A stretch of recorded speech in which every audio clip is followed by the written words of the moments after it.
نستعينه ونستغفره ونعوذ بالله من شرور أنفسنا ومن سيئات أعمالنا من يهده الله فلا مضل له ومن يضلل فلا هادي له وأشهد أن لا إله إلا الله وحده لا شريك له وأشهد أن محمدا عبده ورسوله يا أيها الذين آمنوا اتقوا الله حق تقاته ولا تموتن إلا وأنتم مسلمون يا أيها الناس اتقوا ربكم الذي خلقكم من نفس واحدة وخلق منها زوجها وبث منهما رجالا كثيرا ونساء واتقوا الله الذي تساءلون به والأرحام إن الله كان عليكم رقيبا يا أيها الذين آمنوا اتقوا الله وقولوا قولا سديدا يصلح لكم أعمالكم ويغفر لكم ذنوبكم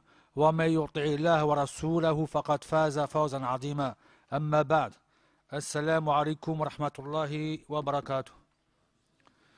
Donc notre sujet vis-à-vis des trésors du Coran donc tourne autour des actes qui permettent l'entrée au paradis ou les actes qui sont la cause de l'entrée au paradis ainsi que les actes qui sont la cause de l'entrée en enfer. Et tout cela à travers le livre d'Allah subhanahu wa ta'ala. Donc certes Allah subhanahu wa ta'ala nous a créé ici donc pour un but qui est noble. Et ce but n'est autre que l'adoration. Il n'est autre que l'adoration exclusive. Le fait de vouer un culte pur à Allah subhanahu wa ta'ala sans lui associer quoi que ce soit. Donc le fait de lui vouer un culte pur, c'est le fait de l'adorer sans lui associer quoi que ce soit.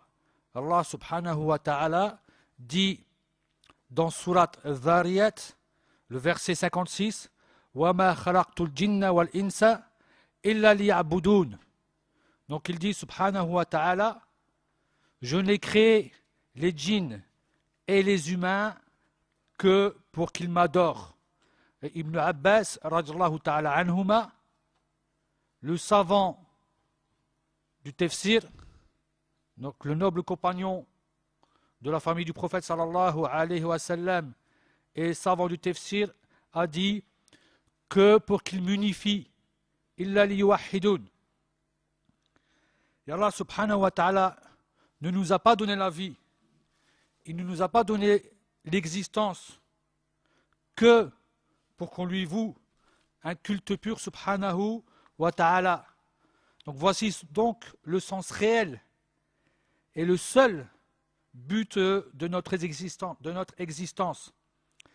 Certains savants du tafsir, donc les exégètes du Coran, ont dit que ce verset signifie je ne les ai créés que pour que les bienheureux parmi eux m'adorent et me désobéissent les malheureux. Donc ici c'est une irada qui sera donc shar'iyya. C'est une volonté d'Allah subhanahu wa ta'ala qui a attrait à la législation. Et que la sagesse ici, et que l'existence donc des humains et des djinns est pour l'adoration d'Allah faite par les bienheureux. Que pour qu'ils m'adorent, on sait bien que sur cette terre, il y a énormément de gens qui n'adorent pas Allah. Pourtant Allah a dit, je n'ai créé les djinns et les humains que pour qu'ils m'adorent. Et pourtant, al-waqi', donc l'actualité, la situation, ce que l'on connaît, donc ce qui est face à nous, on voit bien ici que beaucoup de personnes n'adorent pas Allah. Donc c'est pour ça que certains savants ont dit donc, que pour les bienheureux, parmi donc, les créatures djinns et humains, m'adorent. Donc les bienheureux parmi eux. Et cela aussi est démontré par un autre verset où Allah subhanahu wa ta'ala dit فَإِنْ يَكْفُرْ بِهَا هَوْلَاءِ فَقَدْ وَكَلْنَا بِهَا قَوْمًا لَيْسُوا بِهَا بِكَافِرِينَ. Surat Al-An'am, verset 89. Donc voici le verset à partir duquel s'appuie. Donc certains exégètes, lorsqu'ils disent si ces autres-là n'y croient pas, du moins nous avons confié ces choses à des gens qui ne les nient pas, qui ne me croient pas. Donc cet avis a été rapporté par Ibn Jarir rahimahullah de la part de Zayd ibn Aslam, de la part de Zayd ibn Aslam rahmatullah alayhim jami'a. Et d'autres savants ont dit que le sens de la parole d'Allah illa liya'budun et que pour qu'il m'adore, donc ce sens est que pour qu'il approuve ma divinité de force ou de gré. Que pour qu'il approuve ma divinité de force ou de gré. Et on va appeler cela al-irada al-kawniya. On va l'appeler al-irada al-kawniya. Donc la volonté de ce que Allah Azza wa Jalla a décidé, fil kawn, donc dans cette création. Donc les gens vont adorer Allah de force ou de gré. Donc par le fait de dire qu'ils sont soumis à Allah, quoi qu'il en soit. Ils sont soumis à ce que Allah subhanahu wa ta'ala a décidé. Ils ont besoin d'air pour respirer. Ils ont besoin de sang qui circule dans les veines pour pouvoir vivre. Ila akhirihi. Et tout ce que vous pouvez imaginer de ce que les ont besoin les gens. Ils ont besoin de leur cœur, ils ont besoin de leur foie, ils ont besoin de leurs reins. Ila akhirihi. Sinon, sans ces membres-là, de façon générale, on ne vit pas ou on vit mal. Ils ne peuvent pas se passer de ce que Allah Azza wa Jalla a décidé pour qu'ils puissent vivre. Donc, certains savants ont dit que ici, cette adoration, donc, il a liya'budun, a trait avec l'irada al-kawniya. Donc, ici, il dit que pour qu'il approuve ma divinité de force ou de gré, car le croyant m'obéit par son choix. C'est un choix que tu as fait, une guidée d'Allah subhanahu wa ta'ala, bien sûr avec le tawfiq min Allah subhanahu wa ta'ala, afin que tu sois musulman. C'est un choix de ta part et de son propre gré. Mais le mécréant est soumis au décret de son Seigneur, quoi qu'il en soit. Donc nous sommes tous égaux face à al-irada al-kawniya. Mais donc le fait que nous sommes donc soumis au décret d'Allah subhanahu wa ta'ala. Vis-à-vis de la soumission à Allah Azza wa Jal face à la législation, ce sera une question de choix. Où je crois ou je ne crois pas. J'ai décidé de croire. Et Allah subhanahu wa ta'ala a entré la foi dans mon cœur. Donc ici, donc le mécréant est soumis au décret de son Seigneur par obligation naturelle. Et cette parole est rapportée aussi par Ibn Jarir al-Tabari rahimahullah, de la part d'Ibn Abbas radiyallahu anhuma. Il a choisi Ibn Jarir en s'appuyant sur le verset où Allah subhanahu wa ta'ala dit وَلِلَّهِ يَسْجُدُ مَنْ فِي السَّمَاوَاتِ وَالْأَرْضِ طَوْعًا أَوْ كَرْهًا. Donc, et c'est à Allah que se prosternent, bon gré et malgré tous ceux qui sont dans les cieux et sur la terre. Donc vous allez me dire, ici on voit que Ibn Jarir al-Tabari rahimahullah a donné les deux significations.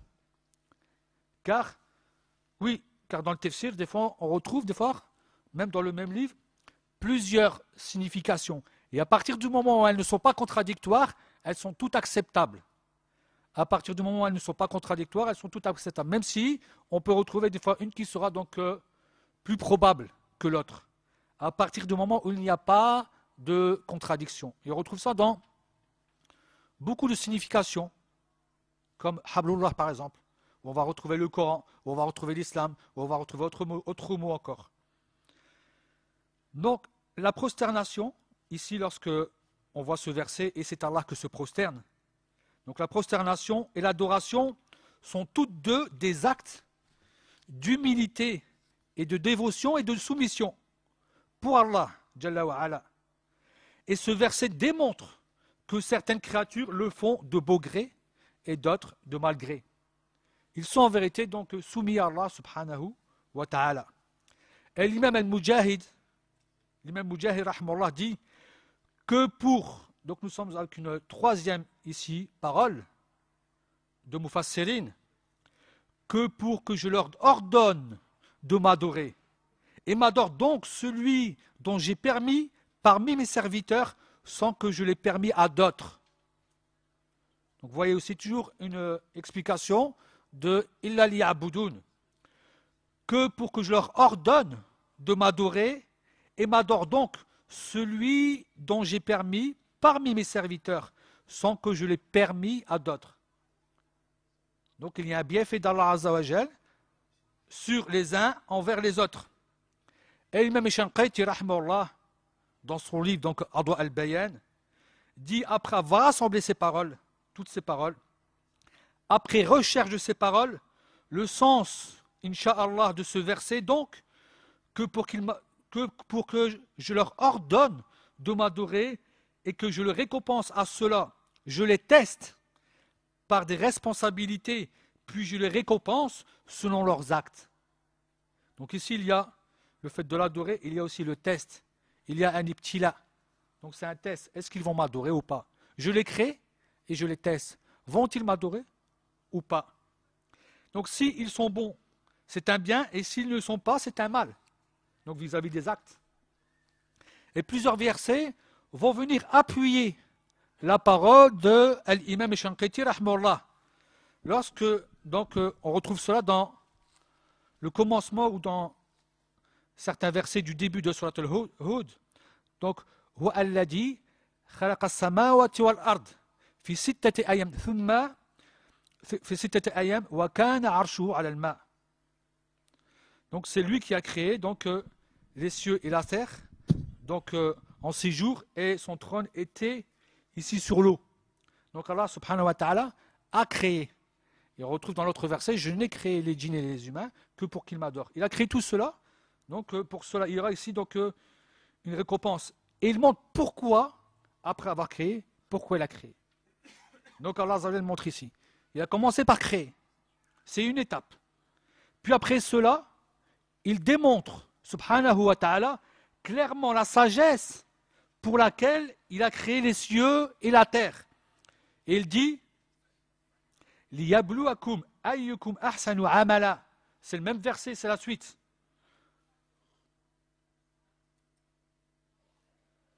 Donc liyabluwakum ayyukum ahsanu amala wa lan qultu innakum mab'uthuna min ba'di al-maut la yaqulunna alladhina kafaru inna hada illa sihrun mubin. Donc Surat Hud verset 6. Afin d'éprouver, voilà ici donc le but. Allah Azza wa Jalla a créé les cieux et la terre en 6 jours, son trône était sur l'eau, afin d'éprouver lequel de vous agirait le mieux. Et si tu dis, vous serez ressuscité après la mort, ceux qui ne croient pas diront, ce n'est là qu'une magie évidente. Donc voici le but ici. Afin de prouver lequel de vous agit le mieux. Ahsanu amala. Ahsanu ici donc amala, le meilleur des actes. Et le meilleur des actes est bien sûr donc celui qui sera sincère envers Allah subhanahu wa ta'ala et conforme à la sunna du prophète sallallahu alayhi wa sallam. Comme l'a dit donc Al-Fudayl ibn Iyad et d'autres savants encore. Et il dit aussi subhanahu wa ta'ala au début de Surat al-Mulk, donc dans Surat al-Hud, c'est verset 6.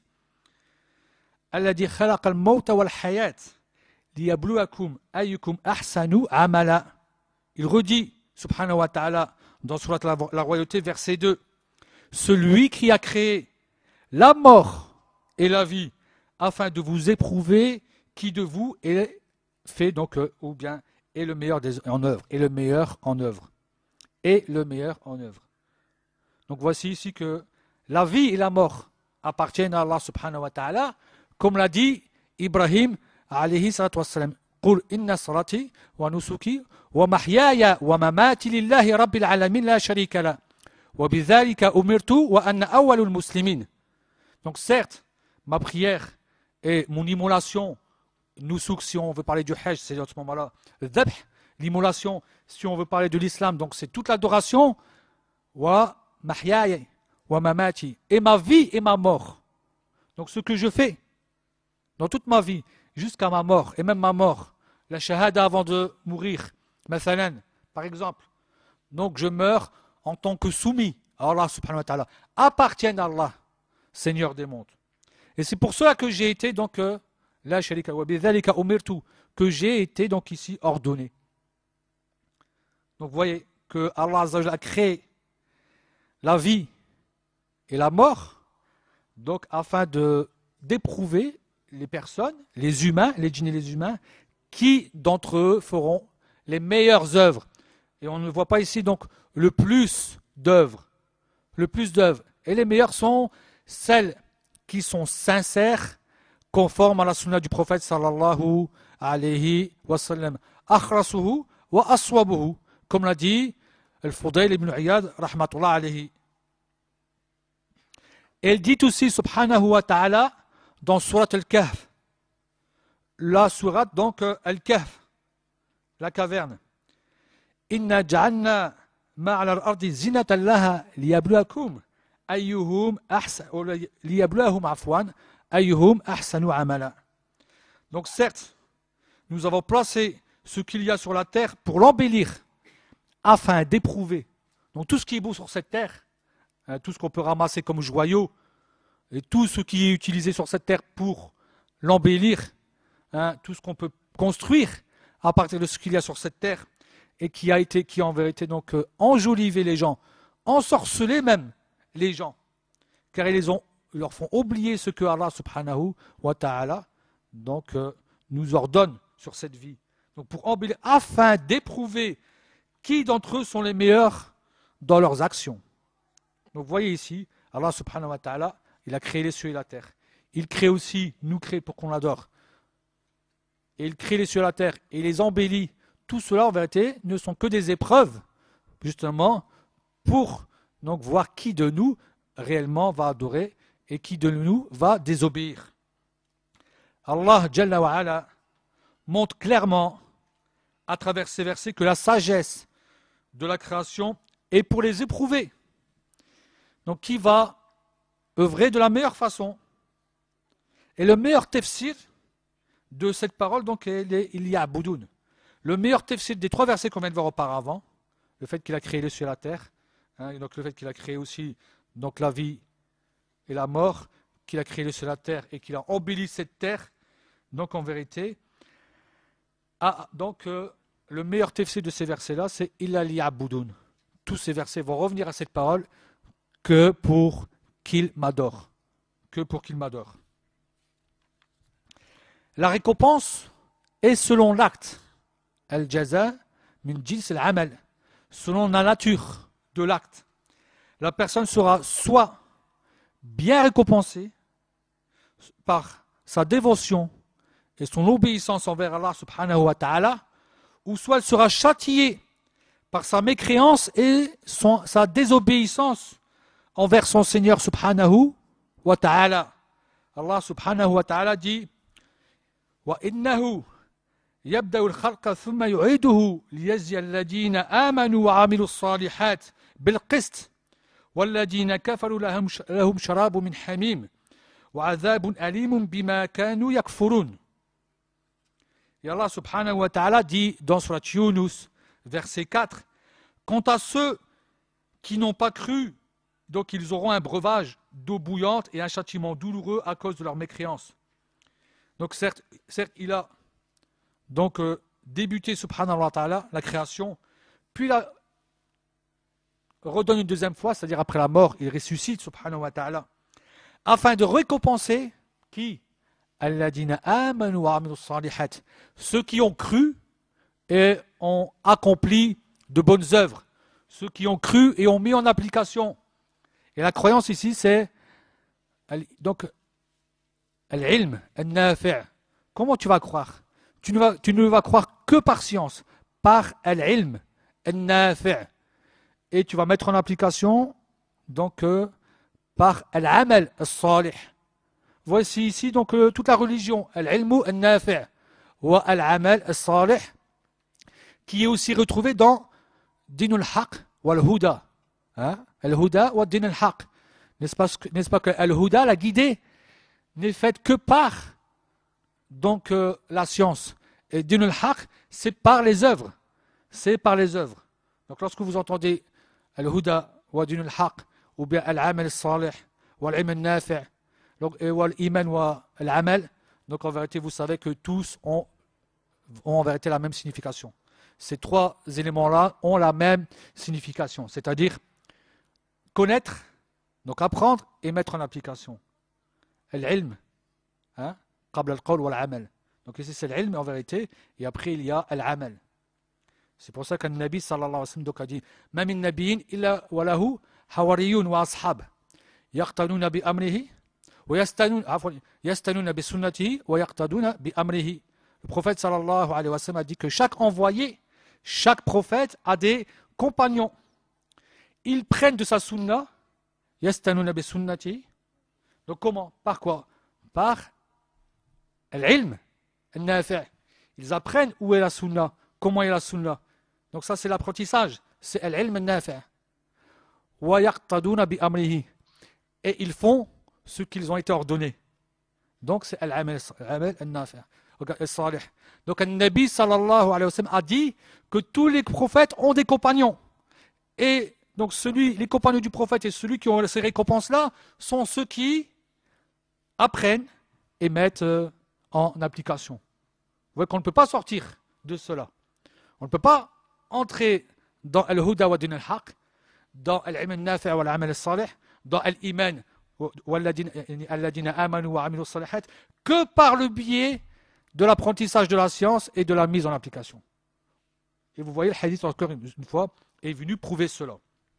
Ce hadith est venu prouver cela.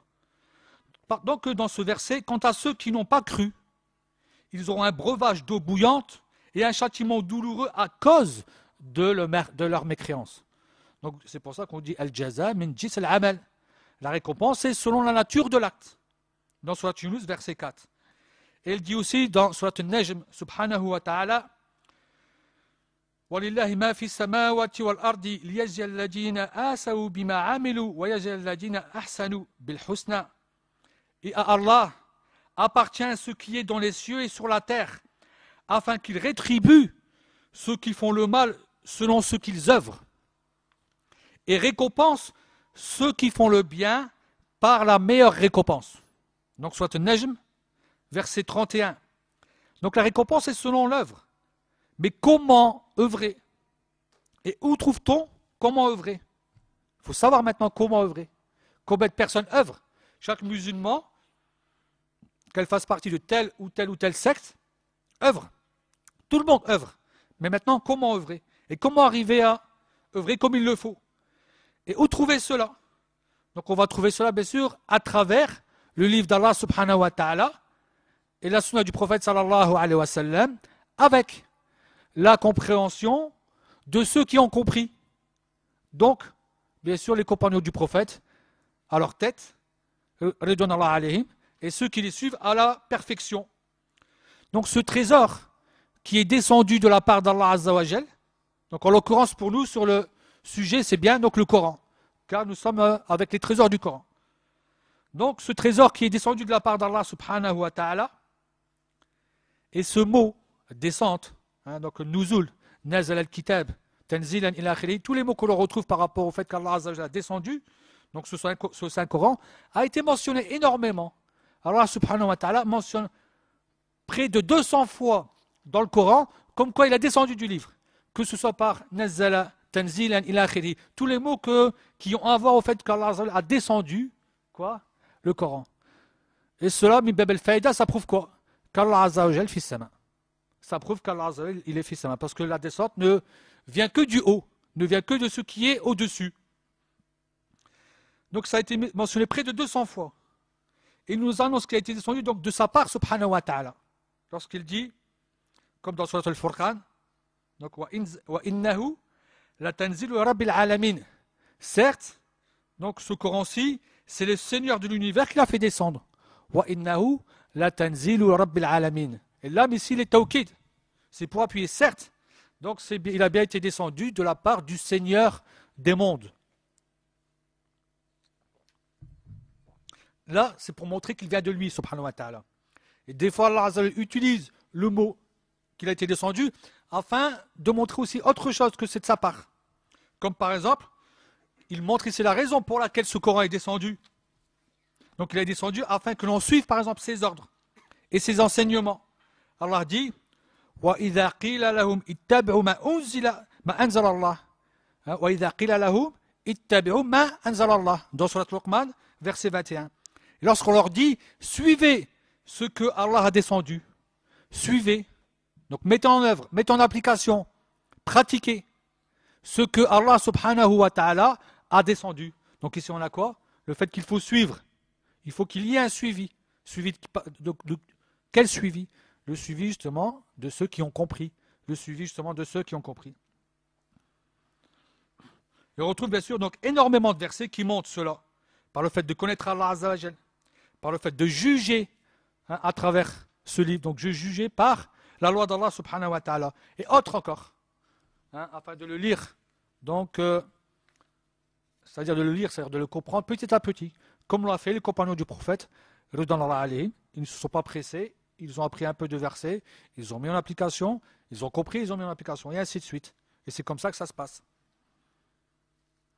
Donc, notre sujet tourne autour donc, des causes de l'entrée du paradis et de celles de l'entrée en enfer. Donc, nous allons commencer par l'entrée au paradis. Nous allons commencer par l'entrée au paradis. Et qu'est-ce que le paradis? Donc de façon succincte, en résumé, donc le paradis est une création parmi les créations d'Allah subhanahu wa ta'ala. Et elle est la dernière demeure donc de l'homme et aussi du djinn, bien sûr pour le croyant, parmi les hommes et parmi les djinns. En récompense en cela. En récompense en cela par ses œuvres. Par ses œuvres. Ces œuvres, en réalité, sont le moyen qui permettent d'acquérir quoi? La miséricorde d'Allah subhanahu wa ta'ala. Tu vas toucher par tes œuvres la miséricorde d'Allah subhanahu wa ta'ala. Mais le réel, ou la réelle cause de ton entrée au paradis, c'est la miséricorde d'Allah subhanahu wa ta'ala. Mais tes œuvres ont touché la miséricorde d'Allah subhanahu wa ta'ala. Car ce qu'il y a au paradis vaut bien mieux que tout ce que l'on fait dans notre vie comme adoration. Ce qu'on fait réellement, ce n'est pas suffisant. On a énormément de manquements dans nos adorations. Et on ne pourrait pas, même si on vivait des siècles, arriver donc réellement, c'est-à-dire au niveau réel de quoi d'arriver, c'est-à-dire en vérité à avoir ce qu'on a comme récompense dans ce paradis. Mais en réalité, c'est vraiment la récompense, c'est la miséricorde d'Allah subhanahu wa ta'ala qui nous permet d'entrer dans ce paradis. Donc le paradis a déjà été créé. C'est pour ça qu'on voit U'iddat lil muttaqin, qui a été déjà préparé. U'iddat, donc c'est un mardi. C'est un passé. Le verbe, il est au passé. Pour qui? Pour ceux qui craignent. U'iddat. Donc ce verbe prouve qu'il a déjà été créé. De même pour l'enfer. Et tout ce qui s'y trouve est différent de ce que l'on voit dans la vie d'ici-bas, même s'il y a une alliance, même s'il y a donc un rapport avec les noms. Ce sont les mêmes noms. Le lait, l'eau, le vin, le miel, les divans, et des arbres, les animaux. Mais simplement, tout y est différent. Donc vous connaissez les sens. Donc la vue, l'ouïe, le toucher, l'akhiri. Donc dans tous les sens, donc les sens, tous les sens seront différents. Ça ne sera pas la même vue. Donc ça sera autre chose par rapport à la vue. Ça sera autre chose par rapport au toucher. Ça sera autre chose par rapport au son. Ça sera autre chose par rapport à tout. Donc bien sûr, tout cela est différent. Et personne, donc d'ici bas, ne peut s'imaginer, même si tu t'es forcé à vouloir imaginer, sache que tu vas te tromper. N'essaie pas de fermer les yeux et penser. Ça ne servira à rien parce que tu ne vas pas arriver à cela. Parce que ma khatala ala qalbi bashar. Donc cela n'a même pas traversé le cœur donc, de l'humain. La croyance et la mise en application sont des conditions requises afin d'y accéder par la miséricorde d'Allah subhanahu wa ta'ala. Allah dit وَالَّذِينَ آمَنُوا وَعَمِلُوا الصَّالِحَاتِ أُولَٰئِكَ أَصْحَابُ الْجَنَّةِ هُمْ فِيهَا خَالِدُونَ. Vous voyez ici le premier mot que l'on retrouve dans le Coran. C'est-à-dire le premier mot où l'on retrouve dans le Coran, le paradis, c'est donc le verset 82 de la sourate Al-Baqarah. Et il a attrait à quoi? Il a rapport avec donc وَالَّذِينَ آمَنُوا وَعَمِلُوا الصَّالِحَاتِ. Ceux qui ont cru et ont fait de bonnes œuvres et ont mis en application. Donc ils croient. On a bien dit que c'était al-ilm, al-nafi', al-nafi' wal-amal al-salih. Donc ceux qui ont cru et ont accompli de bonnes œuvres, ce sont eux, les gens du paradis, où ils demeureront éternellement. Donc, walladina amanu, ceux qui ont cru. Ils ont cru en quoi? Donc ils ont cru en l'invisible, en ce qu'ils n'ont pas vu. Et c'est pour cela que cette croyance est mentionnée en premier dans le livre d'Allah subhanahu wa ta'ala. C'est la première description des croyants dans le livre d'Allah subhanahu wa ta'ala. Lorsqu'Allah subhanahu wa ta'ala dit dans le début de Surat al-Baqarah, Alif lam mim dhalika al-kitabu la rayba fi hudan lil-muttaqin. Donc, et après, alladina yu'minuna bil-ghayb. Alladina yu'minuna bil-ghayb. Alif lam mim. C'est le livre au sujet duquel il n'y a aucun doute. C'est un guide pour les pieux. Et maintenant, c'est comme s'il y avait deux points ouvrés les guillemets, mais qui sont les pieux? Ceux qui croient en l'invisible. Alladina yu'minuna bil-ghayb. Et cette croyance donc, consiste à croire aux 6 piliers de la foi, mentionnés dans le célèbre hadith de Jibril, alayhi salatu wassalam. Al-iman billah, an tu'mina billah, wal-iman yani, an tu'mina billah wa malaikatihi wa kutubihi wa rusulihi wal yawm al-akhir wal qadar khayrihi wa sharrihi. Donc le fait de croire aux 6 piliers de la foi qui ont été mentionnés dans le fameux hadith de Jibril, alayhi salatu wassalam, qui a donc pour cause ce hadith, justement la venue de certaines personnes de Bagdad qui sont venues voir, donc d'Irak, des gens d'Irak qui sont venus voir donc le fils de Omar ibn Khattab Abdullah, en mentionnant ici des gens qui apprennent la science, talabat al-ilm, des gens qui ont de la science. Ils apprennent le Coran, ils apprennent la Sunna. Mais simplement, ils ont un problème dans un sujet. C'est le sujet de la croyance en Allah Azza wa Jal, c'est-à-dire dans la croyance en Allah Azza wa Jal, dans la croyance à quoi? Au destin. Ils disent que Allah subhanahu wa ta'ala ne connaît l'avenir qu'une fois que cela est arrivé. Comme nous. Ça c'est comme nous. Une fois que ça arrive, on connaît. Mais 5 minutes avant, même 3 secondes avant, on ne savait pas ce qu'elle est arrivée. Mais une fois que ça arrive face à nous, on sait ce que c'est. Donc on a vu. Ils ont dit ça. C'est-à-dire l'amr unuf en français, en arabe. Et là, Abdullah ibn Omar a dit qu'il était innocent d'eux. Ils sont innocents de lui, il est innocent d'eux. Donc ils se désavouent d'eux jusqu'à ce qu'ils croient. Jusqu'à ce qu'ils croient, car ils ont eu un défaut, ils ont eu un manquement, une mauvaise croyance face à juste une partie, c'est-à-dire d'un pilier. Et regardez, ils ne sont plus croyants. Car la croyance est l'origine. La croyance en l'invisible est l'origine, donc ici, est la base de la croyance. Et la croyance, elle est au nombre de 6. Mais vous n'allez jamais retrouver dans le Coran les 6 rassemblés ensemble. On retrouvera toujours les 5, sauf al-imal bi, al-qadar, khayrihi wa sharrihi. On ne retrouve pas ici le destin. On ne retrouve que ce qui est réellement de l'invisible. Face à la croyance, et le destin, c'est par rapport à ce qu'il y a. Parce que le destin, tu vas le voir. Mais tu dois y croire que ça provient de la part d'Allah Azza wa Jal, qu'il soit beau, qu'il soit mauvais. C'est pour ça que l'imam al-Murqiyam, rahimahullah, ainsi que l'imam Sa'di, lorsqu'ils parlent de al-usul al-iman dans le Coran, ils disent al-usul al-khamsa. Alors les gens ne pourraient pas comprendre pourquoi on mentionne 6 piliers et là on mentionne 5 piliers. C'est parce qu'on ne retrouve pas les 6 piliers mentionnés ensemble dans le Coran. On retrouve une fois dans le Coran le pilier de la foi, une seule fois dans le livre d'Allah subhanahu wa ta'ala, séparé. Mais les 5 sont mentionnés ensemble. Les 5 ici, ils sont donc mentionnés ensemble et on retrouve ça dans Surat al-Baqarah, verset 177. ليس البر أن تولوا وجوهكم قبل المشرق والمغرب ولكن البر من آمن بالله واليوم الآخر والملائكة والكتاب والنبيين. Et on ne retrouve pas le qadar. On retrouve ici les 5. Et dans d'autres versets, c'est la même chose. On retrouve ici les 5. Donc la bonté pieuse ne consiste pas à tourner donc vos visages vers le levant ou le couchant. Mais la bonté pieuse est de croire en Allah, au jour dernier, aux anges, aux livres et aux prophètes. Donc il est mentionné dans ce verset, comme j'ai dit auparavant, donc 5, et pas 6. Donc, Ibn Taymiyyah rahmallah, vis-à-vis du verset, donc, Alladina yu'minuna bil ghaib, il a dit Al-imanu bil ghaib aslul iman. La croyance en l'invisible est l'origine de la croyance. En revenant au quoi?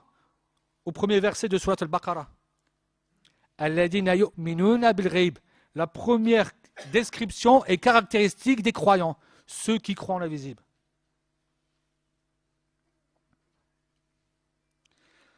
Donc la croyance en Allah, en quoi consiste-t-elle?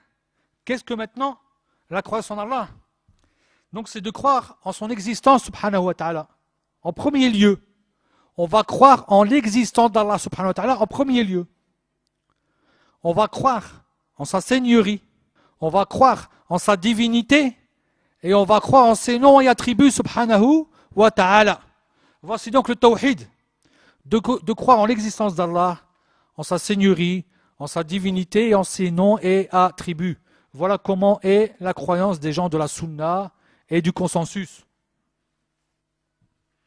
Donc lorsqu'on croit en l'existence d'Allah Azza wa Jal, donc on va croire en son existence à travers ces signes qui sont lus et vus. Donc les signes lus, ce sont bien sûr ce qui a été mentionné dans le livre d'Allah Azza wa Jal, lus, et dans la sunna du prophète sallallahu alayhi wa sallam. Tandis que les signes vus, c'est ce qu'il y a en nous-mêmes et autour de nous, dans la création des cieux et de la terre. Dans la création des cieux et de la terre, où Allah subhanahu wa ta'ala, maintes et maintes fois, nous exhorte à quoi? À méditer sur nous-mêmes et aussi donc sur ce qu'il y a autour de nous. Parmi les preuves donc, de l'existence d'Allah subhanahu wa ta'ala, donc il y a certains versets, et le premier ici c'est Alhamdulillahi Rabbil Alamin, le premier verset du Coran. Alhamdulillahi Rabbil Alamin, Allah se dévoile, se démontre. Louange à Allah, Seigneur des mondes. Et c'est comme si ça voulait dire louange à Allah, car il est le Seigneur des mondes. C'est ça le sens de ce verset. Car il est le Seigneur du monde. Alhamdulillah, li'annahu Rabbil Alamin. Car il est le Seigneur des mondes.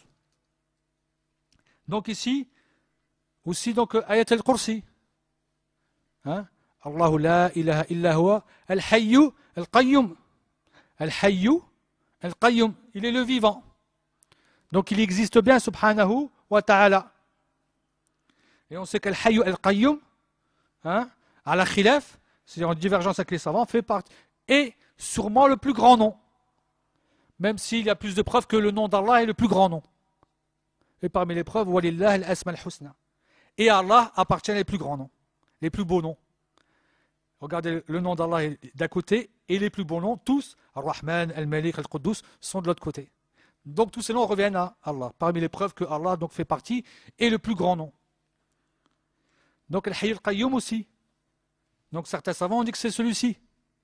Que si la personne invoque avec son nom-là, il sera donc accepté. Et s'il demande pardon, Allah lui pardonne. Subhanahu wa ta'ala. Donc la louange à Allah, le Seigneur des mondes, et pour ce qui est autour de nous. Allah Azza wa Jalla nous demande de voir autour de nous et de voir aussi en nous. On retrouve ça dans Surat al-Dhariyat, du verset 20 au verset 22.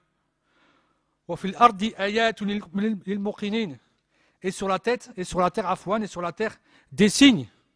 Donc pour ceux qui croient avec certitude, el-yaqin. Donc pour ceux qui ont la certitude.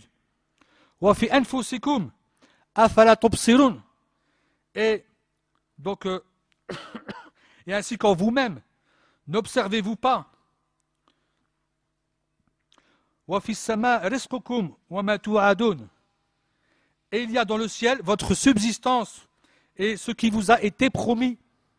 Donc Allah subhanahu wa ta'ala nous demande de regarder et de méditer sur nous-mêmes et ce qu'il y a autour de nous.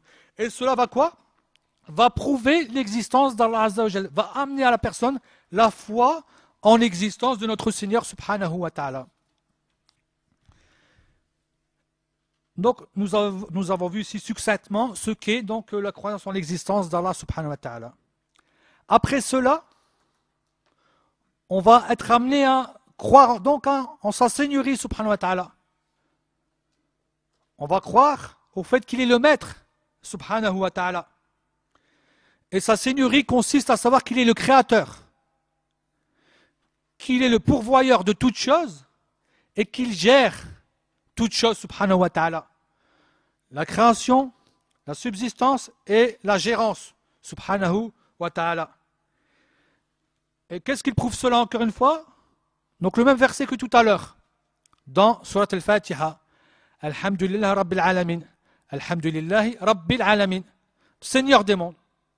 Il se montre ici, subhanahu wa ta'ala, il se dévoile par le fait qu'il est le Seigneur des mondes. Et aussi, alors qu'il ordonne, subhanahu wa ta'ala, les gens à quoi? À lui vouer un culte pur. Et c'est le premier ordre dans le livre d'Allah, subhanahu wa ta'ala. Et c'est aussi la première interdiction dans le livre d'Allah, subhanahu wa ta'ala. Lorsqu'il dit, Ya ayyuhan nas, ubudu rabbakum alladhi khalaqakum, walladina min qablikum, la'allakum tattaqun. Donc ici, Allah dit, ô homme, c'est pour tout le monde, djinn et humain, adorez votre Seigneur. Ubudu rabbakum, adorez, car il est votre Seigneur. C'est la même chose que Alhamdulillah, li'annahu rabbil alamin. Donc, louez Allah, donc mentionnez Allah de la meilleure façon, car Allah se mentionne lui-même. Je suis Allah. Donc, louange à moi, car je suis le Seigneur des mondes. À moi, Allah, qui a à voir avec l'adoration, qui a à voir avec la divinité ici. Allah, ça revient à l'adoration, donc l'acte de l'homme. Et Rabbil Alamin, ce que Allah a fait de nous, ce que Allah a fait de cette terre. Donc, ô hommes, adorez votre Seigneur qui vous a créé et ceux qui vous ont précédés. Ainsi, attrayez-vous donc la piété, ou à la piété. Et puis il dit, subhanahu wa ta'ala, pour montrer cela, elle a dit, ja'ala lakum al-arda firasha, wa sama'a bina'a, wa anzala min as-sama'a ma'an, fa akhraja bihi min ath-thamarati rizqan lakum, fala taj'alu lillahi andada, wa antum ta'lamun. Vous voyez donc ces versets, comment ils sont donc ici, ils sont compartimentés. C'est lui donc, qui vous a fait la terre pour lit. Ce qu'il y a sur la terre, on en profite. On profite, on vit sur la terre de façon facile. Ce n'est pas une pente raide, ce n'est pas que des pics. C'est donc un lit, on peut y vivre facilement. Et le ciel pour toi, qui précipite la pluie du ciel et par laquelle fait surgir toutes sortes de fruits pour vous nourrir. Hein? Ne lui cherchez donc pas des égaux alors que vous savez. Donc on sait qu'Allah Azzawajal, ici Allah Azzawajal donc s'est démontré. Il a montré qu'il nous a créés. Il nous a montré qu'il nous donne la subsistance et c'est lui qui gère tout cela. Les cieux, la terre comment il a aplani, les cieux comment aussi donc ils sont en toi. Il a la gérance de tout cela. Donc cela tout revient à quoi? Tout cela revient à la seigneurie subhanahu wa ta'ala. Donc, ne lui donnez pas d'ego. Comment se fait-il que vous adorez autre que lui, alors que autre que lui n'a rien fait de tout cela? Voire même, il a sûrement plus de défauts que toi-même, celui qui est en train de l'adorer. Tu es sûrement meilleur que lui, je veux dire, vis-à-vis du corps ou quoi que ce soit, ou à la santé ou quoi que ce soit. Tu es sûrement meilleur que lui. Alors surtout si c'est un mort, à ce moment-là, tu es vraiment en train d'adorer du néant. Tu es en réalité en train d'adorer du néant. Donc, voyez ici le premier ordre. Et vous voyez aussi la première interdiction. Adorer Allah Azzawajal seul sans associé. Et aussi le fait de ne pas lui donner donc d'associé. Donc l'obligation du tawhid et l'interdiction du shirk. Donc Allah subhanahu wa ta'ala, à travers ces versets, se décrit en tant que Seigneur, Créateur, pourvoyeur de subsistance, et celui qui gère tout cela, car c'est lui qui donne et gère subhanahu wa ta'ala. Alors adorez-le donc comme il est demandé. Et il faut croire aussi en sa divinité. Et l'adorer comme il a été demandé, puisque c'est le Seigneur et le Créateur. Il nous a créés pour ce but, comme il l'a dit donc précédemment, on l'a vu, il l'a dit à Boudoun. Et voyez, le premier verset où Allah mentionne l'homme est lié avec l'adoration. C'est lequel? Quel est le premier verset où on entend le mot adoration? Ou bien un verbe? C'est dans Nam? Avant le Baqara. Iyyaka na'budu. Ça, là, wa iyyaka nasta'in. Allah Azza wa Jalla s'est décrit dans les premiers versets du Coran. Et puis lorsqu'il mentionne ses serviteurs, ils disent quoi? Iyyaka na'budu. Ils mentionnent toute cette adoration. Le but pour lequel ils ont été créés. Le but pour lequel ils ont été créés. Le but de leur existence. Le but de l'existence de la créature. Djinn et humain. Iyyaka na'budu. Directement. C'est la première chose qu'ils disent. C'est toi seul que nous adorons et c'est toi seul dont nous implorons de l'aide. Wa iyyaka nasta'in, al-isti'ana, c'est de l'aide. Al-istighatha, c'est du secours. Donc je ne sais pas pourquoi en français c'est écrit et c'est toi dont nous implorons le secours. Car isti'ana, c'est de l'aide et al-istighatha, c'est du secours. On voit qu'ici il y a une différence par rapport à ce que l'on voit en français.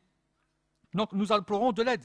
Donc ce noble verset est considéré chez Cheikh al-Islam ibn Taymiyyah rahmatullah alayhi ainsi qu'Ibn al-Qayyim rahmatullah comme le verset le plus complet, celui qui englobe tout l'islam, toute la religion. Donc tout l'islam et toute la religion. Cheikh al-Islam ibn Taymiyyah rahmatullah, il a dit, Cheikh al-Islam, comme quoi il a médité sur le Coran et il a recherché un verset qui en englobait toute la religion. Et il a retrouvé toute la religion à travers ce verset. Iyyaka na'budu wa iyyaka nasta'in. C'est pour ça qu'Ibn al-Qayyim rahimahullah a écrit donc son fameux livre Madarij as-Salikin. Par rapport à ce verset, juste par rapport à ce verset, plusieurs tomes. Et il donne énormément de bénéfices. Énormément. Ça n'arrête pas. Et parmi les bénéfices, c'est qu'il a dit que Iyyaka na'budu est la moitié de la religion et Iyyaka nasta'in est l'autre moitié de la religion. Donc Iyyaka na'budu, c'est al-inaba ila Allah. C'est le fait de revenir vers Allah subhanahu wa ta'ala. Wa Iyyaka nasta'in, c'est al-tawakkul ala Allah. C'est le fait de placer toute sa confiance en Allah subhanahu wa ta'ala. Car cela est accompagné par les actes du cœur et les actes donc du corps et du corps. Et sans tawakkul ala Allah, tu n'arrives pas à quoi? À adorer comme il le faut. N'est-ce pas que la meilleure adoration, qui est la prière, on répond lorsqu'on entend hayya ala salat, hayya ala al-falah, qu'est-ce qu'on dit? La hawla wa la quwwata illa billah. Pourtant, dans les autres mots, il y en a précédés de cet appel, c'est quoi? Allahu Akbar, Allahu Akbar. Ça? Ashhadu an la ilaha illallah. Ashhadu anna Muhammad Rasulullah. On répète la même chose, sauf là. Pourquoi? Parce qu'on demande à Allah Azza wa Jal de l'aide pour le fait d'arriver dans cette mosquée à aller prier en groupe, d'aller prier. Il faut quoi? Il faut aussi une puissance et une force. Ça ne vient pas de toi, ça vient d'Allah subhanahu wa ta'ala. Donc tu demandes de l'aide à Allah Azza wa Jal. Tu tawakkal à Allah Azza wa Jal par le fait de quoi? De répondre à l'appel du mu'adhin. C'est pour ça qu'on dit la hawla wa la quwwata illa billah. Et on pourrait continuer, placer sa confiance. N'est-ce pas que celui qui demande beaucoup à Allah subhanahu wa ta'ala, celui qui fait beaucoup salat al-istikhara, c'est parce qu'il a une totale confiance en Allah subhanahu wa ta'ala. Et c'est pour ça qu'Allah demande, lorsque tu veux vraiment, donc place ta confiance en Allah. Lorsque tu as la foi, lorsque tu as une décision ferme, place donc ta confiance en Allah subhanahu wa ta'ala. Et ça, c'est l'autre moitié de la religion, on appelle ça al-inaba. Donc là, c'est par rapport à l'ibada, iyyaka na'budu et iyyaka nasta'in, c'est at-tawakkul ala Allah. Le fait de placer totalement sa confiance en leur Seigneur subhanahu wa ta'ala. Et d'autres versets, comme dans le début de Surat al-Anfal, qui mentionnent les actes du cœur, donc la croyance, les actes du cœur et ainsi aussi les actes du corps, qui sont la salat et la zakat, ils montrent à Allah aussi qu'ils placent leur confiance en Allah, puis après, ils adorent. Ils ont les actes du cœur, ils croient, leur foi augmente, ils placent leur confiance en Allah, puis après, ils adorent. Et c'est pour ça qu'Allah dit après, Ulaika hum al-mu'minuna haqqa. Ce sont réellement eux les croyants. Dans Surat al-Anfal. Si vous retrouvez ça, c'est dans les premiers versets. Mais c'est pour montrer l'importance ici, en vérité, de ce verset-là. Donc j'ai passé un peu de temps pour ce verset-là, tellement il est important. Si les ulama en écrivent des tomes, alors que dire de nous? Il nous est demandé à Kulhal de prêter attention à ce genre de versets. «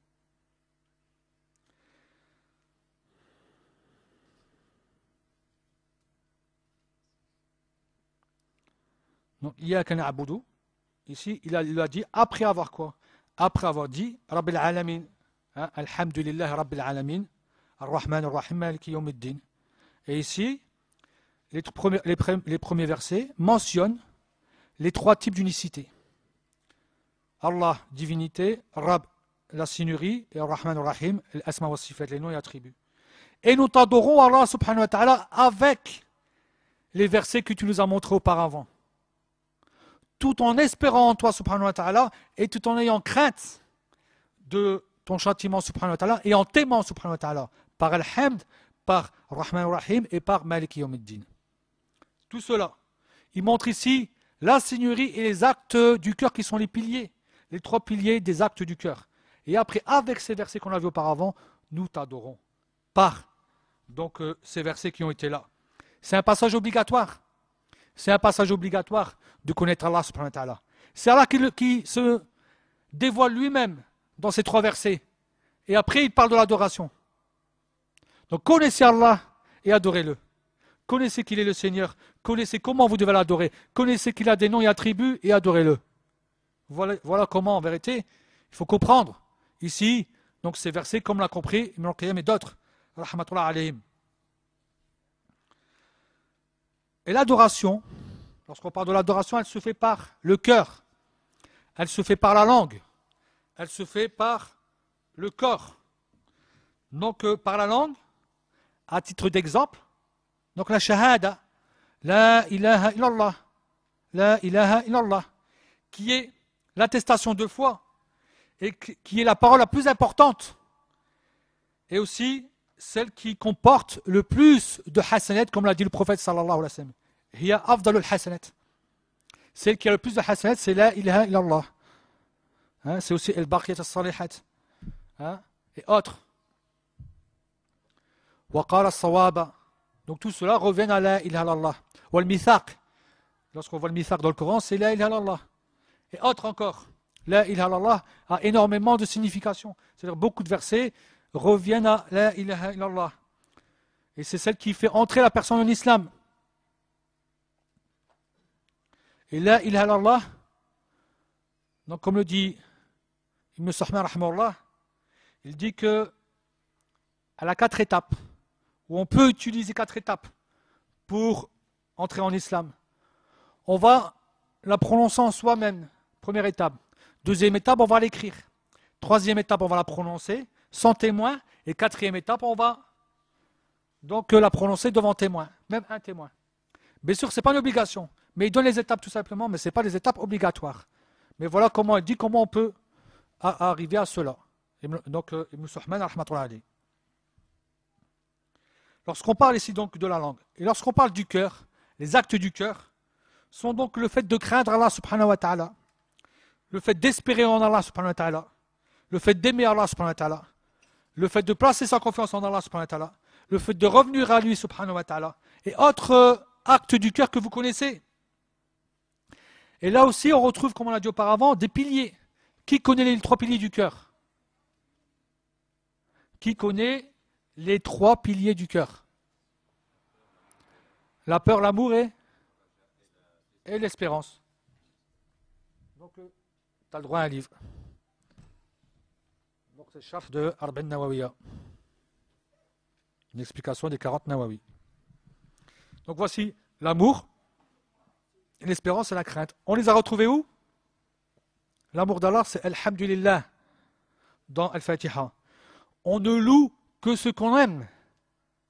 On a loué Allah Azza wa Jal par son essence et par ses actes. Car il est le plus complet, subhanahu wa ta'ala, le plus noble, subhanahu wa ta'ala, par son essence, subhanahu wa ta'ala, et aussi par ses actes les plus parfaits, subhanahu wa ta'ala, et par ses bienfaits envers nous, subhanahu wa ta'ala, dans ses actes. Donc c'est pour ça qu'on le loue, subhanahu wa ta'ala. Donc ça c'est Al-Hamd, c'est la louange, c'est l'amour. Après, donc Ar-Rahman Ar-Rahim, c'est l'espérance, on espère son paradis. Et Malik Yawmiddin, on a peur de ce jour-là.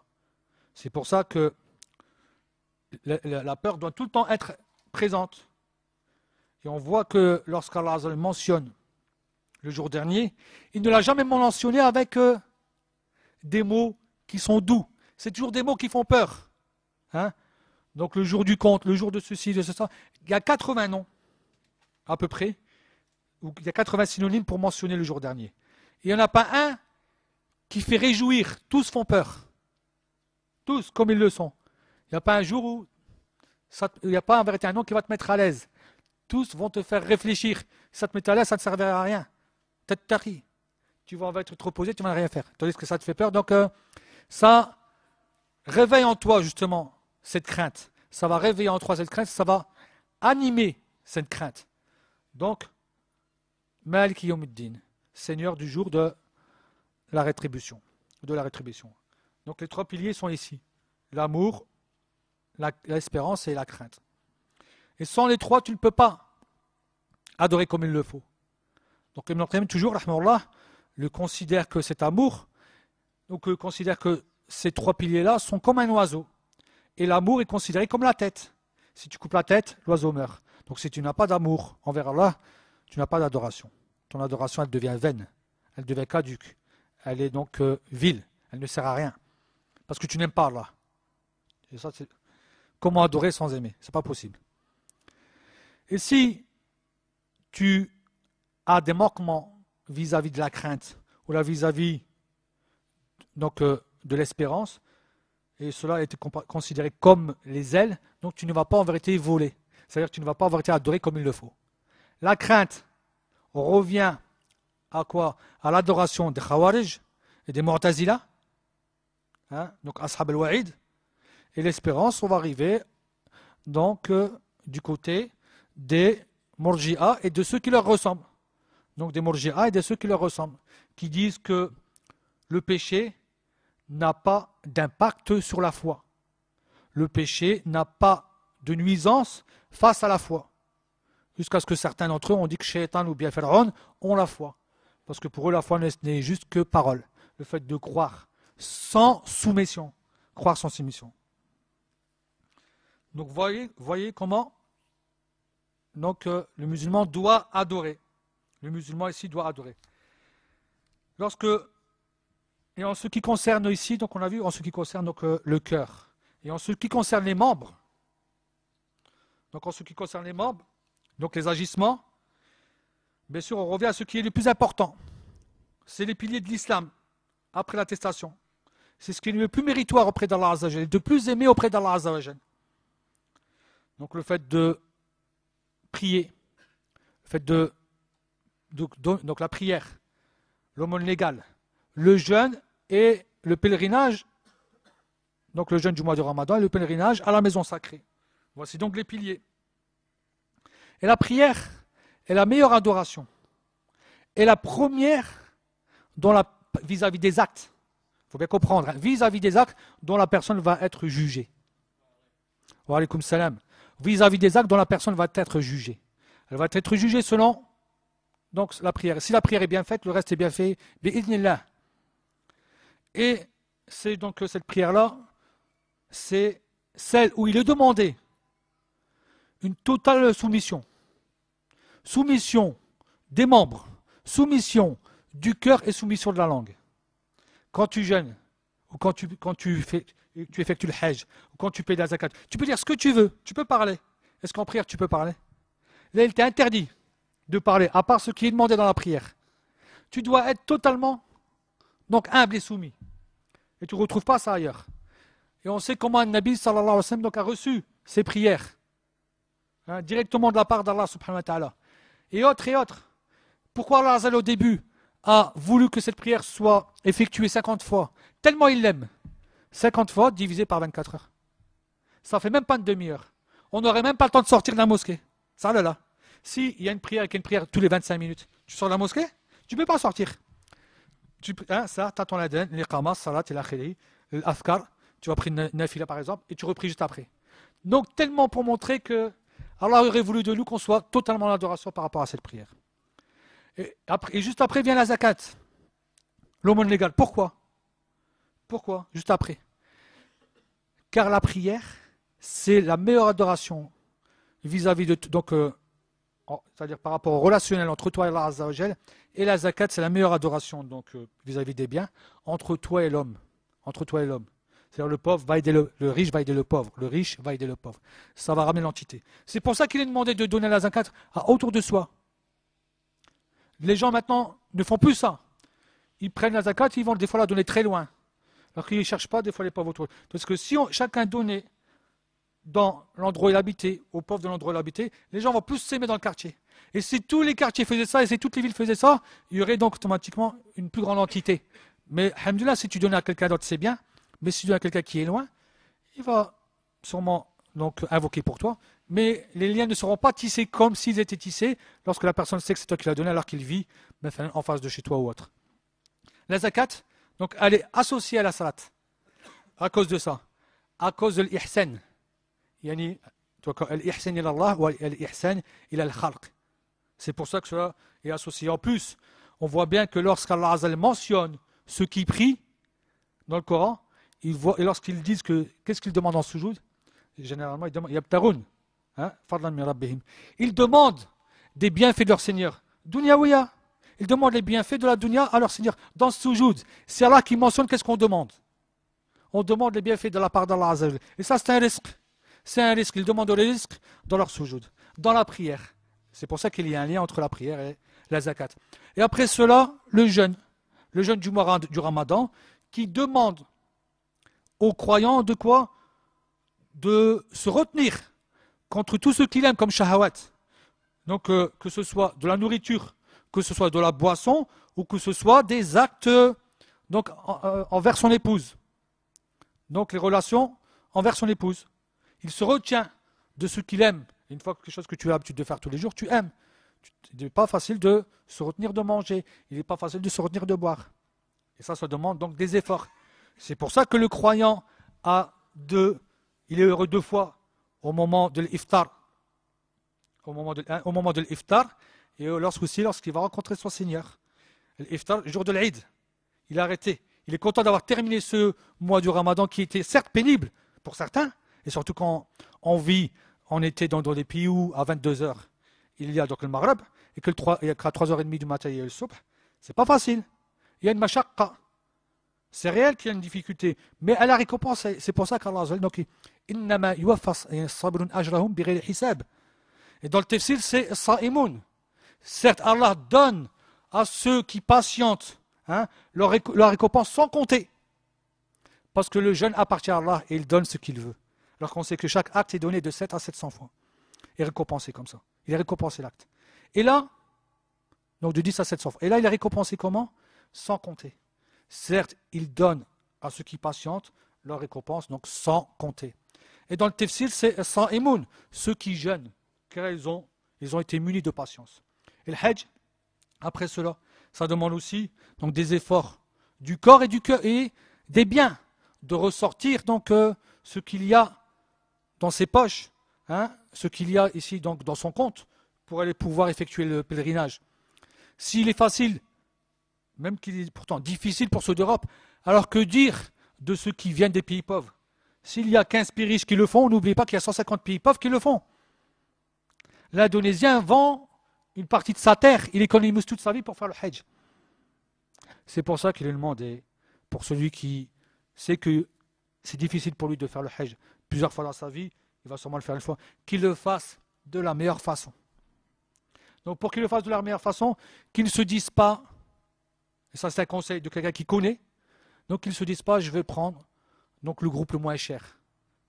Mais enfin, pourquoi? Parce que des fois c'est loin, il ne peut pas adorer comme il le faut, il est fatigué, il est énervé, il va s'en prendre des fois, peut-être parce qu'il ne pensait pas que ça serait, comme c'est pas cher, c'est pas toujours le plus luxueux, c'est difficile pour lui ceci, cela, et après il se rend compte qu'en vérité, donc il a presque raté son hajj, a peut-être critiqué la personne, alors qu'il n'aurait pas dû critiquer, à être fatigué, donc il ne peut pas adorer comme il le faut, donc il se débarrasse de son adoration, j'ai bien dit, il se débarrasse, il liquide son adoration alors qu'il est demandé d'invoquer énormément, parce que le but de toutes ces adorations qu'on a vues, c'est d'invoquer Allah Azza wa Jal, c'est que le nom d'Allah Azza wa Jal soit ressorti.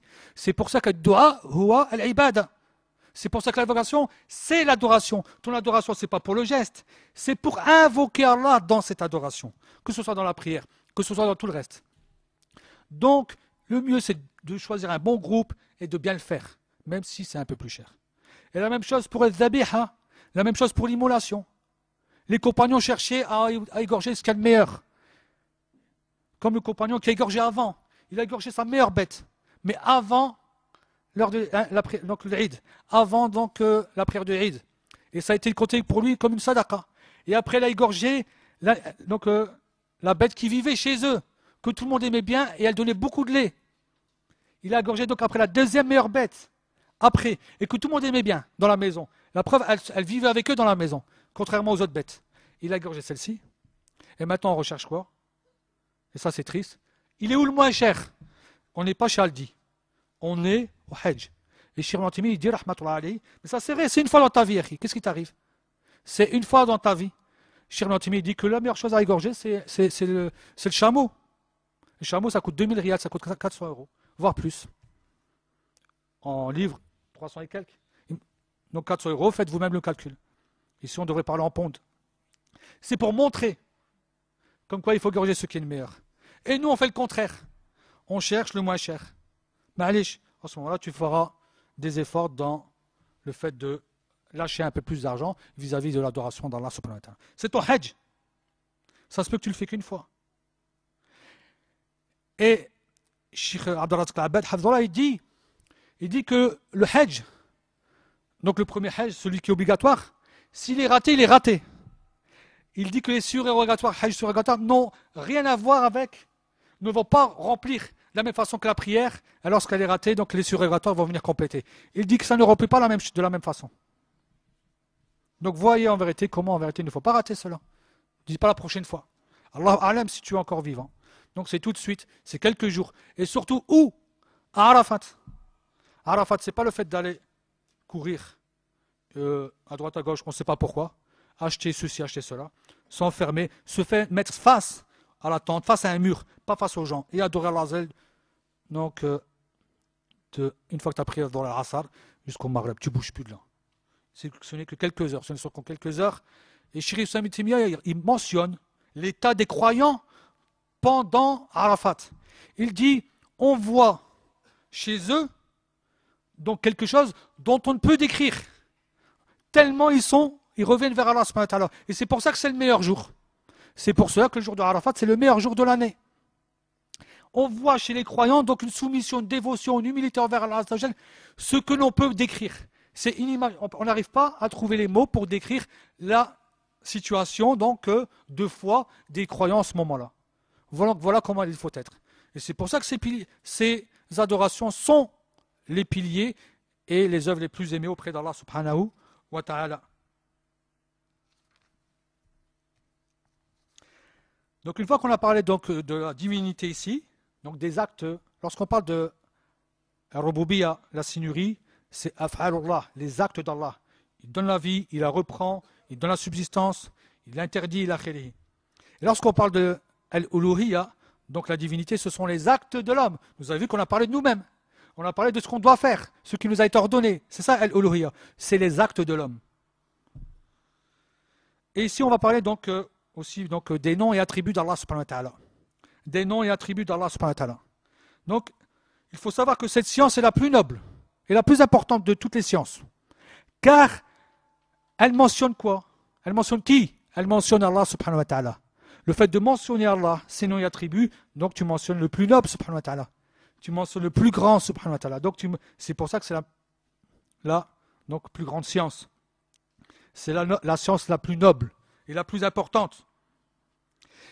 Et à titre de bénéfice, c'est que Allah, Rabb, Ar-Rahman Ar-Rahim sont les trois noms les plus importants de tous les noms d'Allah Azza wa Jal. Et tous les autres noms d'Allah Azza wa Jal découlent de ces trois noms. Si tu dis Al-Mannan, donc celui qui, ou bien Al-Jawad, celui qui est généreux, Al-Karim, tout cela.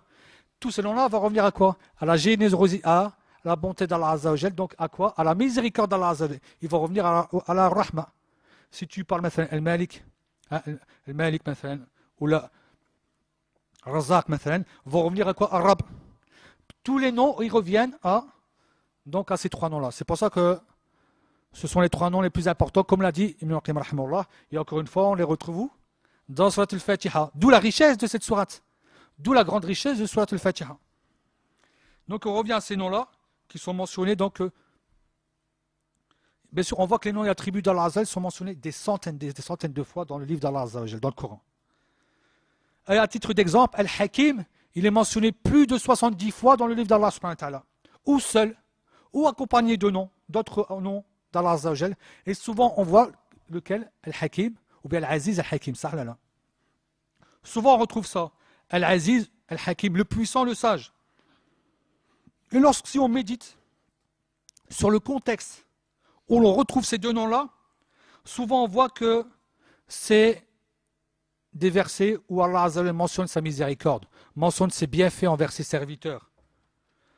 Lorsqu'il dit, et on va donner des exemples ici, Allah Azza wa Jal dit donc, وَلَكِنَّ اللَّهَ أَلَّفَ بَيْنَهُمْ إِنَّهُ عَزِيزٌ حَكِيمٌ وَلَكِنَّ اللَّهَ أَلَّفَ بَيْنَهُمْ إِنَّهُ الْعَزِيزُ الْحَكِيمُ. Donc certes, Allah a lié entre eux. Donc il a fait les liens entre eux. Il est certes donc le puissant et le sage, Al-Aziz, Al-Hakim. Il y a encore d'autres, et ça donc, c'est dans Surat Al-Anfal, verset 8. Et on retrouve aussi, donc, Ulaika, sayarhamuhumullah. Et certes, eux, donc Allah va leur faire miséricorde. Et il termine par Inna Allah Azizun Hakim. Certes, Allah est puissant et miséricordieux. Ces versets-là donc, sont mentionnés par rapport à la miséricorde d'Allah Azza wa Jal, par rapport à la bonté d'Allah Azza wa Jal. Pourquoi il est mentionné ces deux noms-là dans ce contexte de miséricorde, dans ce contexte de bonté d'Allah subhanahu wa ta'ala? Car généralement, l'homme, s'il est puissant, que fait-il? Il devient dictateur, oppresseur, injuste envers les autres. Ça, là. Par sa nature même de l'homme, parce qu'il n'est pas parfait. Il a ses défauts. Mais Allah Azza wa Jal, le parfait, est puissant. Et sa sagesse amène qu'il sera juste envers les gens. Donc il sera puissant et sage et juste envers les gens, subhanahu wa ta'ala. C'est pour ça qu'il est Al-Aziz et Al-Hakim. Et on pourrait à Kulhal donner énormément de noms où il y a un synonyme comme ça. On va donner un dernier exemple. Donc vis-à-vis de cela, c'est Wahwa Al-Ghafour Al-Wadoud. Certes, il est donc le pardonneur et celui qui aime beaucoup. Et le Wadoud, c'est un degré qui est au-dessus du degré de l'amour. Car, et pourquoi ici? Parce que Allah aime énormément ceux qui se repentent. C'est pour ça qu'il est dit Wahwa al-Ghafour, donc qui pardonne à qui? À ceux qui se repentent, Al-Wadoud. Et il aime beaucoup ces gens-là. Vous avez vu? C'est pour ça que c'est lié. Et on pourrait à Kulhal donner d'autres exemples qui ont à voir et les noms et attributs d'Allah Azza wa Jal, qui est bien sûr donc la science la plus noble et la plus importante. Barakallahu fikum, subhanakallahu bihamdika, ashhadu an la ilaha illa ant, astaghfiruka wa atubu ilayk. Assalamu alaikum wa rahmatullahi wa barakatuh.